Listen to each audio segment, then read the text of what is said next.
कुमाऊं की नरभक्षी में हमने सुना कि किस प्रकार कुमाऊं के विभिन्न विभिन्न स्थानों पर जिम कॉर्बेट ने अलग अलग बाघों को, अलग अलग शेरों को मारा।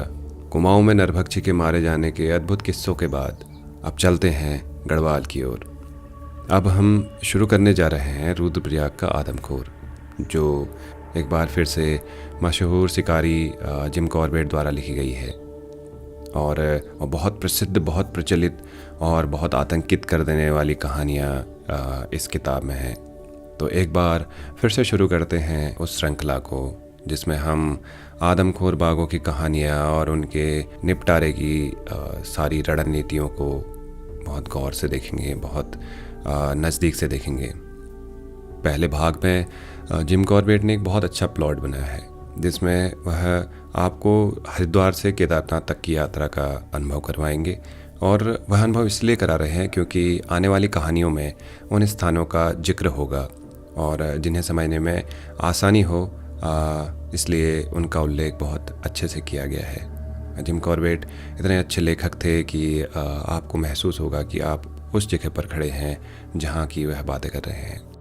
और इसके अगले भाग में, जो इसका भाग 2 होगा, उसमें हम रुद्रप्रयाग का जो नरभक्षी है उसके बारे में थोड़ी बहुत जानकारी प्राप्त करेंगे। तो बिना विलंब के आइए शुरू करते हैं जिम कॉर्बेट साहब की किताब रुद्रप्रयाग का नरभक्षी।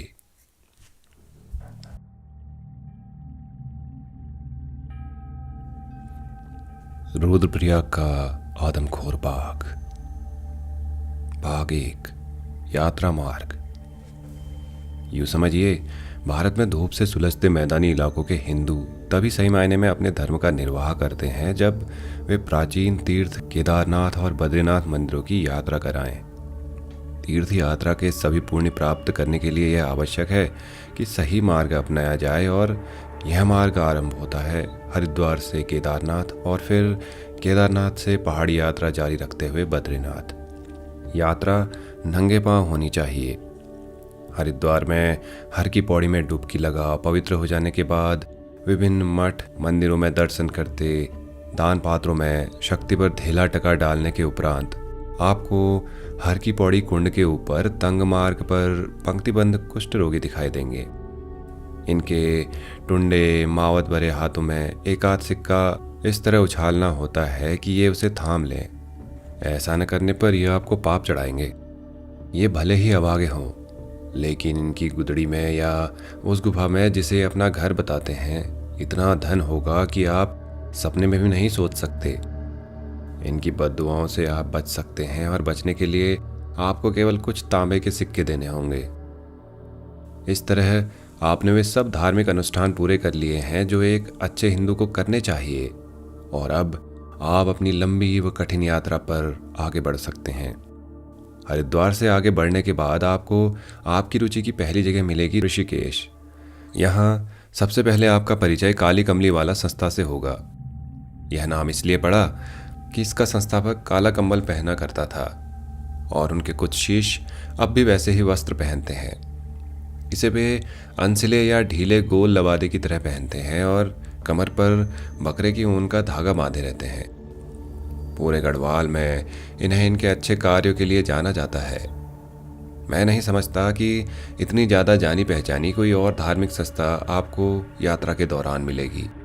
मैं मानता हूँ कि काली कमली वाला ही ऐसी एकमात्र संस्था है जो यह गर्व कर सकती है कि उसे यहाँ सब जानते हैं। यह सही भी है क्योंकि उसे विभिन्न मंदिरों से जो आय प्राप्त होती है उसे वह अस्पताल, डिस्पेंसरी, धर्मशाला बनाने और उनके रख रखाव में लगा देती है तथा गरीब व जरूरतमंदों को भोजन कराती है। ऋषिकेश को पीछा छोड़ आप लक्ष्मण झूला पहुंचते हैं, जहां एक झूला पुल से होकर गंगा के दाएं किनारे से यात्रा मार्ग बाएं किनारे हो जाता है। इस पुल पर जमा लाल बंदरों से सावधान रहें क्योंकि ये हरिद्वार के कुष्ठ रोगियों से भी ज़्यादा हठी हैं। अगर मिठाई या भुने हुए चने देकर इन्हें तुष्ट नहीं किया तो इस लंबे पुल से पार पहुंचना न केवल कठिन बल्कि पीड़ादायक भी होगा। गंगा के बाएं किनारे 3 दिन की यात्रा के बाद आप गढ़वाल की प्राचीन राजधानी श्रीनगर पहुंचते हैं।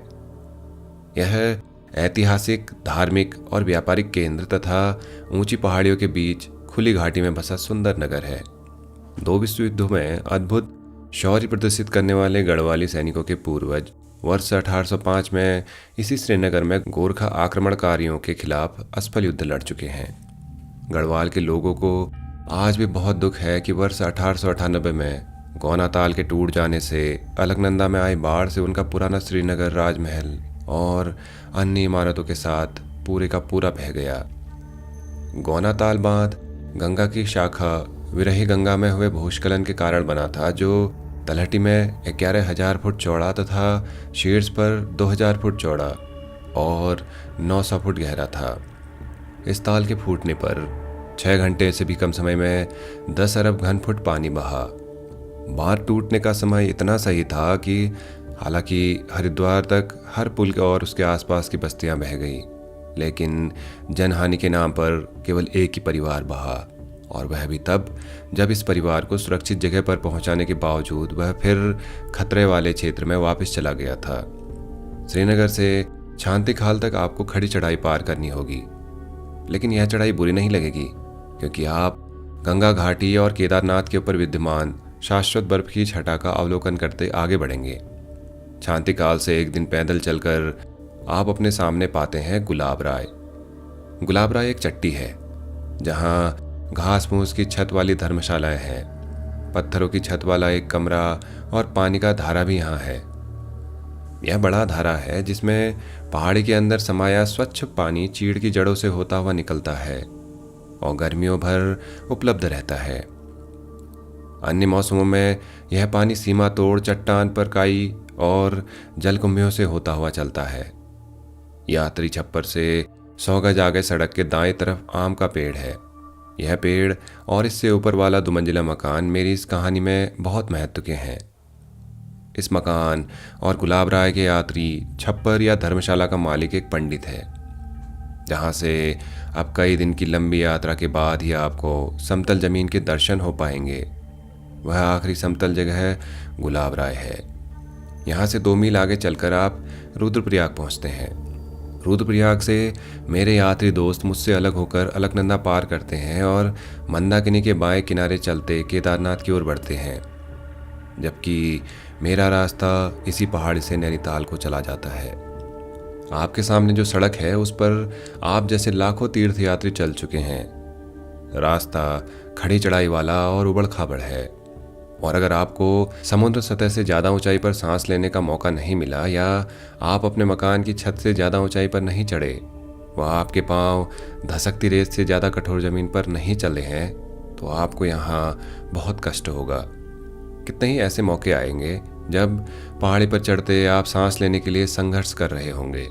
खड़े ढाल वाली चट्टान, नुकीले पत्थरों तथा पाला जमे रास्तों पर चलते चलते पैरों से खून निकल रहा होगा, और आपके मन में बार बार सवाल उठेगा कि क्या इस कष्ट की एवज में इतना आनंद भी कभी मिल पाएगा। लेकिन अच्छा हिंदू होने के नाते आप चलते जाएंगे और खुद को ठाठस बताएंगे कि बिना कष्ट के कुछ नहीं मिलता। जितना कष्ट इस जन्म में सहेंगे उतनी ही खुशियां अगले जन्म में मिलेंगी। भाग 2 आदमखोर। प्रयाग का अर्थ है संगम। रुद्रप्रयाग में केदारनाथ से आ रही मंदाकिनी और बद्रीनाथ से आ रही अलकनंदा नदी एक दूसरे से मिलती हैं। इन दोनों नदियों का सम्मिलित रूप हिंदुओं के लिए गंगा माई और शेष विश्व के लिए गंगा है। बाघ हो या शेर, जब कोई जानवर आदमखोर बनता है तो उसकी पहचान के लिए उसका नाम आसपास के परिचित स्थान से जोड़ देते हैं। नरभक्षी के इस नामकरण से यह अर्थ नहीं लगाना चाहिए कि उसने उस स्थान विशेष से ही मनुष्य भक्षण शुरू किया या वह उसी क्षेत्र विशेष तक सीमित रहा। यह स्वाभाविक है कि जिस बाघ ने केदारनाथ यात्रा मार्ग पर बने रुद्रप्रयाग से 12 मील दूर एक छोटे से गांव से नरभक्षण शुरू किया, उसे जीवन पर्यंत रुद्रप्रयाग का आदमखोर नाम से जाना गया। बाघ के नरभक्षी बनने के वही कारण नहीं होते जो शेर के नरभक्षी बनने के पीछे होते हैं। मुझे यह सच बताते हुए घृणा हो रही है कि हमारे जंगल के जानवरों में बाघ सबसे शानदार और खूबसूरत होता है तथा घिर जाने या आहत होने पर वह अप्रतिम साहसी हो जाता है। लेकिन जब भूखा होता है तब अफ्रीका की झाड़ियों के शेर की तरह झाड़ू बरदार बन जंगल में जो भी मरा गिरा मिल जाए चट कर जाता है। गढ़वाल के लोग हिंदू हैं और मृतकों को जलाते हैं। दाह संस्कार नदी किनारे किया जाता है ताकि राख नदी में बहकर समुद्र में मिल जाए। अधिकांश गांव पहाड़ियों की चोटी पर बसे हैं। नदी और पोखर क्योंकि ज़्यादातर मामलों में मीलों दूर नीचे घाटियों में है, इसलिए मृतकों को ले जाने के लिए वहाँ गांव वालों पर दबाव पड़ता ही है। साथ ही जलाने की लकड़ियों को एकत्रित करने में भी मशक्कत करनी पड़ती है। सामान्य परिस्थितियों में तो दाह संस्कार सही ढंग से हो जाता है, लेकिन महामारी आदि की दशा में मौतें अधिक संख्या में होने लगती हैं और दाह संस्कार करना मुश्किल हो जाता है। तब यह संस्कार संक्षेप में किया जाता है। ऐसे समय गांव में ही मृतक के मुंह में एक जलता हुआ अंगारा रखा जाता है और पहाड़ी पर ले जाकर शव को नीचे घाटी में लुढ़का देते हैं। इस क्षेत्र में प्राकृतिक भोजन की कमी हो तो ऐसी मृतदेह पाकर बाघ उसे चट कर जाता है और इस तरह उसे मानव मांस की लत लग जाती है। महामारी समाप्त हो जाने और सामान्य स्थिति बहाल होने पर जब उसे यह भोजन नहीं मिलता तो वह मनुष्य को मारना शुरू कर देता है।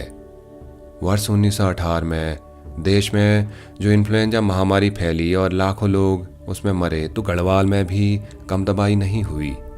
इसी महामारी के अंत में प्रकट हुआ आदमखोर। रुद्रप्रयाग के इस आदमखोर ने पहली मानव मार 9 जून 1918 को बेंजी गांव में और आखिरी मार 14 अप्रैल 1926 को भैंसवाड़ा गांव में की। इन 2 तारीखों के बीच सरकारी दस्तावेजों के अनुसार इस बाघ ने 125 लोग मारे। मैं नहीं समझता कि 125 की यह संख्या उस संख्या से मेल खाती है जो उस समय गढ़वाल में सेवारत कर्मचारी या इस क्षेत्र के निवासियों द्वारा बताई जा रही है। मैं जानता हूँ कि यह संख्या सही नहीं है, क्योंकि जब मैं इस क्षेत्र में था तो उस समय की कई मार की चर्चा सरकारी दस्तावेजों में नहीं है। नरभक्षी द्वारा मारे गए लोगों की संख्या को कम बताकर मैं गढ़वाल के लोगों की 8 वर्ष की यातना को कम कर नहीं आंकना चाहता, और नहीं मैं उस नरभक्षी की दुर्दांतता की अनदेखी करना चाहता हूँ जिसे गढ़वाल के लोग तब तक का सबसे कुख्यात नरभक्षी मानते थे। इसने चाहे जितने लोग मारे हों, इतना तय था कि गढ़वाल का यह नरभक्षी सबसे ज़्यादा प्रचारित जानवर था। जहाँ तक मुझे जानकारी है तब इंग्लैंड, अमेरिका, कनाडा, दक्षिणी Africa, Kenya, Malaya, Hong Kong, Australia और न्यूजीलैंड के अखबारों और भारत के अधिकांश दैनिक और साप्ताहिकों में इसके बारे में छप रहा था।